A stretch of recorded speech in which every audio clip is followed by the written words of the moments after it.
ಇನ್ನು ಈ ತೂಕ ಹೆಚ್ಚು ಮಾಡ್ಕೊಳ್ಳುವಂಥದ್ದು. ತುಂಬ ಜನ ಇವಾಗ ದಪ್ಪ ಆಗಬೇಕು ಅಂತ ಎಷ್ಟು ಪ್ರಯತ್ನ ಪಟ್ಟರು ದಪ್ಪ ಆಗ್ತಾ ಇರೋದಿಲ್ಲ. ಅಂಥವ್ರಿಗೆ ಏನು ಮನೆ ಮದ್ದುಗಳನ್ನ ಹೇಳ್ತೀರಿ? ತೂಕ ಹೆಚ್ಚಿಗೆ ಮಾಡಲಿಕ್ಕೆ ಸಿಹಿ ಪದಾರ್ಥಗಳನ್ನ ಹೆಚ್ಚಾಗಿ ಸೇವನೆ ಮಾಡೋದ್ರಿಂದ ತೂಕ ತನ್ನಿಂತಾನೆ ಹೆಚ್ಚಾಗುತ್ತೆ. ಬೆಳಗ್ಗೆ ಎದ್ದು ಸಜ್ಜಕ ಕುಡಿಯೋದು. ಸಜ್ಜಕ ಅಂದರೆ ಗೋಧಿಯನ್ನು, ಜವೆ ಗೋಧಿಯನ್ನು ಹಾಕಿಸಿ ನುಚ್ಚು ಮಾಡಿ ಇಟ್ಕೊಳ್ಬೇಕು.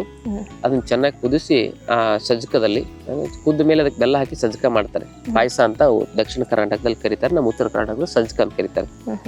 ಅದರಲ್ಲಿ ಕುದ್ದ ಮೇಲೆ ಒಂದು 3-4 ಚಮಚ ತುಪ್ಪ, ಡ್ರೈ ಫ್ರೂಟ್ಸ್ ಅನ್ನ, ವಾಲ್ನಟ್ಟು, ಬಾದಾಮಿ, ಆಮೇಲೆ ಗೋಡಂಬಿ, ಆಮೇಲೆ ಖರ್ಜೂರ, ಇವನ್ನೆಲ್ಲ ಏನಂತ ಹೇಳಿದ್ರೆ ಖರ್ಜೂರ ಮತ್ತು ಅಂಜೀರ ಸಣ್ಣ ಸಣ್ಣ ಪೀಸ್ ಹೆಚ್ಚಿಟ್ಕೊಳ್ಬೇಕು. ಇವೆಲ್ಲ ಪುಡಿ ಮಾಡ್ಲಿಕ್ಕೆ ಬರೋವನ್ನ ಪುಡಿ ಮಾಡಿ ಇಟ್ಕೋಬೇಕು. ಅದನ್ನೊಂದು 2 ಚಮಚದಷ್ಟು ಡ್ರೈ ಫ್ರೂಟ್ಸ್ ಅನ್ನ ಹಾಕಿ ಅದರಲ್ಲಿ ನಾವು ಆ ಸಜ್ಜಕ ಅಂದ್ರೆ ಪಾಯಸ ಕುಡಿಯೋದ್ರಿಂದ ಒಂದು 3 ತಿಂಗಳು ಕುಡಿದ್ ನೋಡಿ, ಸುಮಾರು 5-10 kg ತೂಕ ಜಾಸ್ತಿ ಆಗೋದು ನಿಮಗೆ ಖಂಡಿತವಾಗಿಯೂ ಸಾಧ್ಯ ಇದೆ.